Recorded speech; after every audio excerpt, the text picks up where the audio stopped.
Tonight's bedtime story is Luna's Journey to Dreamland, a gentle tale about Luna, a sleepy child who is guided by a glowing firefly into a magical world of sparkles, clouds, and dreams.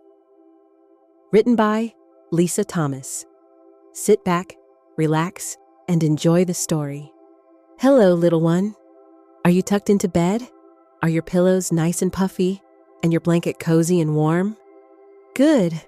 Let your arms rest gently at your sides. Your legs feel heavy and still, and your eyes might already feel a little sleepy. That's okay. You can close them whenever you'd like. Now, let's go somewhere very special, somewhere quiet, magical, and filled with wonder. Let's visit Dreamland and meet a little firefly named Felix. Once upon a quiet night, in a room filled with soft moonlight and cuddly toys, a child named Luna lay in her bed, wrapped in her favorite blanket. The room was still. The stars peeked in through the window, and the air felt cool and calm. Luna whispered to herself, "I wish I could fly through my dreams tonight." She didn't know anyone heard her, but outside her window, hovering gently on a warm breeze, was a firefly named Felix. Felix wasn't just any firefly. He had a tiny glowing belly that shimmered like a golden candle. And every night, he guided sleepy children through a place called Dreamland.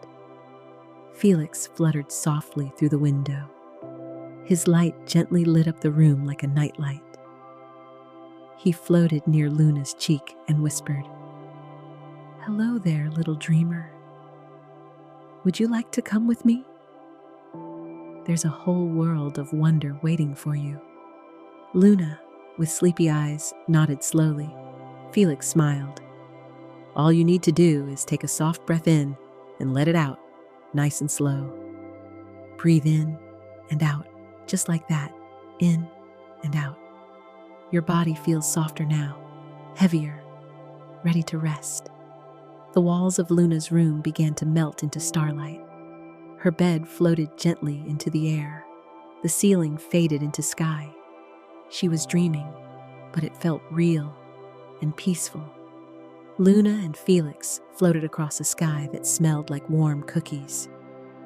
The clouds looked like fluffy pillows, and beneath them stretched a rolling land of blanket hills. Each hill was made of soft patchwork quilts, some with stars, some with sleepy animals, and some that smelled like fresh laundry on a sunny day. "Look," said Felix, pointing to the air above the hills. "Those sparkles, they're tiny pieces of imagination." The sparkles drifted gently like soap bubbles. Luna reached out. Pop! One landed in her palm and burst into a warm giggle. Felix smiled. That one was from someone's dream about building a pillow fort. Luna caught more sparkles, one that smelled like fresh crayons, another that sounded like a baby's giggle, and one that turned into a picture of her hugging her stuffed bunny. They floated together, filling Felix's tiny dream sack with sparkles. And each time they collected one, Luna felt a little sleepier. Next, they drifted down to a tall, cozy tree with leaves like soft feathers. The tree wore a tiny nightcap. Its bark was smooth and warm, like a freshly made bed. The branches moved slowly, like someone stretching in their sleep. The tree opened one eye. "Ah, welcome, little dreamers," it said in a voice like a yawn. "Would you like to collect some sleepy sparkles?" Luna and Felix nodded. The tree rustled its branches gently. Sparkles floated down like snowflakes made of glitter and moonlight. Luna caught one shaped like a dragon blowing bubbles. Another turned into a boat made of marshmallows. She giggled softly, but her eyelids felt heavier now. Even her bunny was drooping. Felix whispered, "These are the softest dreams, the kind that help little ones drift deeper, and deeper, just like you might be drifting now. Their final stop was a quiet beach where the ocean didn't roar. It whispered, soft and slow, just like a lullaby. The sand was cool and powdery, like sugar dust under your toes. Tiny jellyfish floated nearby, blinking like sleepy nightlights. Luna and Felix walked along the shore in silence. The waves brushed gently against their feet, and in the soft wind, Luna heard the sound of humming, a lullaby from the sea itself. Felix gathered a few last sparkles, a music box floating in a seashell, a dream of clouds shaped like teddy bears, and one that turned into a floating library of bedtime stories. Luna picked up one last sparkle, and it melted right into her hand like warm honey. "It's time to go," Felix whispered. Luna nodded, her eyes half closed. They floated gently back into the starry sky. The clouds swayed like sleepy lullabies, and soon, her room appeared again, quiet, calm, waiting for her return. Felix helped Luna back into her bed. She sank into the blankets, warm and heavy. Her bunny curled under her arm. "Thank you," she whispered. Felix smiled one last time. "You did beautifully tonight. Now, sleep well, little dreamer. Your dreams will carry on from here." He placed a tiny sparkle on her forehead. It glowed softly and faded into her thoughts, turning into the very first dream of the night. Felix blinked once, twice, and gently fluttered out the window, into the night. The stars blinked in the sky. The air was quiet and still, and Luna slept. And you are ready to sleep too. Feel your arms resting, your legs still, your eyes soft and closed. Let your thoughts float like bubbles. Let your breath stay slow and easy, and let yourself drift into your very own dreamland, where the sparkles wait for you, just like they waited for Luna. Sleep well, sweet dreams. Good night.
you.